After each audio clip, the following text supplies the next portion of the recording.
ರಾಜ್ಯಸಭೆ ಚುನಾವಣೆಯಲ್ಲಿ ಈಗ ತಾರಕಕ್ಕೇರ್ತಾ ಇದೆ, ಸಂಘರ್ಷಕ್ಕೆ ಎಡೆ ಮಾಡಿಕೊಡ್ತಾ ಇದೆ. 5ನೇ ಅಭ್ಯರ್ಥಿಯಾಗಿ ಕಣಕ್ಕಿಳಿಯುತ್ತಿರುವಂತಹ ಕುಪೇಂದ್ರ ರೆಡ್ಡಿ ವರ್ಸಸ್ ಈಗ ರವಿಗಾಣಿಗ ವಿರುದ್ಧ ಫೈಟ್ ನಡೀತಾ ಇದೆ. ಒಬ್ಬೊಬ್ಬ ಶಾಸಕರಿಗೆ 100 ರಿಂದ 150 ಕೋಟಿ ಆಮಿಷವನ್ನ ಒಡ್ಡಿದ್ದಾರೆ. ಜೆಡಿಎಸ್ ಅಭ್ಯರ್ಥಿ ಕುಪೇಂದ್ರ ರೆಡ್ಡಿ ವಿರುದ್ಧ ಕಾಂಗ್ರೆಸ್ ಶಾಸಕ ಗಣಿಗ ರವಿ ಗಂಭೀರ ಆರೋಪವನ್ನ ಮಾಡಿದ್ದಾರೆ. ಕುಪೇಂದ್ರ ರೆಡ್ಡಿ ಪುತ್ರ, ಸಂಬಂಧಿಕರು, ಉದ್ಯಮಿಗಳು, ಮಾಜಿ ಶಾಸಕರು ಕರೆ ಮಾಡಿ ಆಮಿಷ ಒಡ್ತಾ ಇದ್ದಾರೆ. ವಾಮ ಮಾರ್ಗದಿಂದ ಗೆದ್ದು ಬರಲು ಷಡ್ಯಂತ್ರವನ್ನ ಮಾಡ್ತಾ ಇದ್ದಾರೆ. ಪಕ್ಷೇತರ ಅಭ್ಯರ್ಥಿಗಳೇ ನಮಗೆ ಈ ಬಗ್ಗೆ ಹೇಳಿದ್ದಾರೆ ಅನ್ನುವಂಥ ಮಾತನ್ನ ಈಗ ಗಣಿಗ ರವಿ ಹೇಳಿದ್ದಾರೆ. ನಮ್ಮ ಬಳಿ ವಾಯ್ಸ್ ರೆಕಾರ್ಡ್ ಕೂಡ ಇದೆ ಅಂತ ಗಣಿಗ ರವಿ ಹೇಳಿರೋದು. ಇದು ಪದೇ ಪದೇ ಹೇಳ್ತಾ ಇದ್ದೀರಿ ಸರ್, ಹಳೆಯದನ್ನು ಹೇಳಲಿಲ್ಲ ನೀವು. ಹಳೇದ್ರದ್ದು ಆಡಿಯೋ ಯಾವುದೋ ಇದೆ ಅಂತ ಹೇಳಿದ್ರೆ ಅದನ್ನು ಬಿಡುಗಡೆ ಮಾಡಲಿಲ್ಲ. ಈಗ ಮತ್ತೊಂದು ಆಡಿಯೋ ಇದೆ ಅಂತ ಹೇಳ್ತಾ ಇದ್ದೀರಾ. ಏನು ಮಾಡ್ತೀರಾ? ಅದನ್ನು ಇಟ್ಕೊಂಡು ಉಪ್ಪಿನಕಾಯಿ ಹಾಕೊಂಡು ನೆಕ್ಕೊಳ್ಬೇಕಷ್ಟೇ.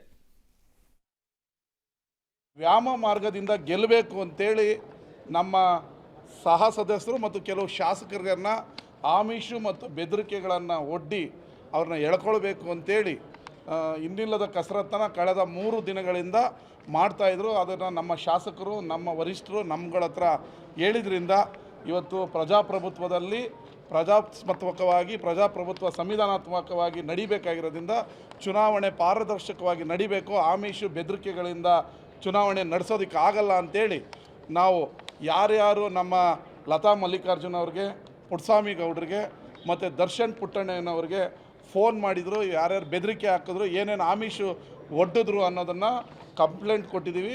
FIR ಮಾಡಿ ನಮ್ಮ ಶಾಸಕರಿಗೆ ಭದ್ರತೆ ಕೊಡಬೇಕು ಅಂತೇಳಿ ಕೇಳ್ಕೊಂಡಿದ್ದೀವಿ. ಯಾಕಂದರೆ ಪ್ರಜಾಪ್ರಭುತ್ವದಲ್ಲಿ ಚುನಾವಣೆಗಳು ಬರ್ತವೆ ಹೋಗ್ತವೆ, ಆದರೆ ಈ ಥರ ವ್ಯಾಮ ಮಾರ್ಗದಿಂದ ಗೆದ್ದು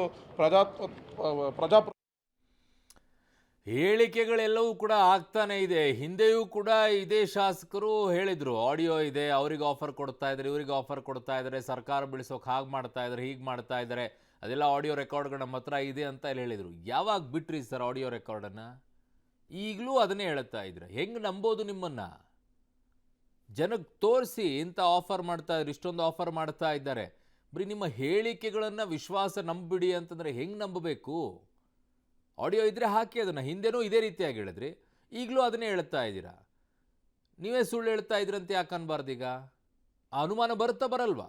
ನಮ್ಮ ಹತ್ರ ಆಡಿಯೋ ಇದೆ, ನಮ್ಮ ಹತ್ರ ಆಡಿಯೋ. ಇದೊಂದು ರೀತಿಯಾಗಿ ಕುಮಾರಸ್ವಾಮಿ ಅವ್ರ ಹತ್ರ ಪೆನ್ ಡ್ರೈವ್ ಇದೆ ಅಂತ ತೋರಿಸ್ದಂಗೆ ಆಯಿತು ನಿಮ್ಮದು. ನಮ್ಮ ಹತ್ರ ಆಡಿಯೋ ಇದೆ, ನಮ್ಮ ಹತ್ರ ಆಡಿಯೋ ಇದೆ. ಏನಿದೆ ಅದರಲ್ಲಿ?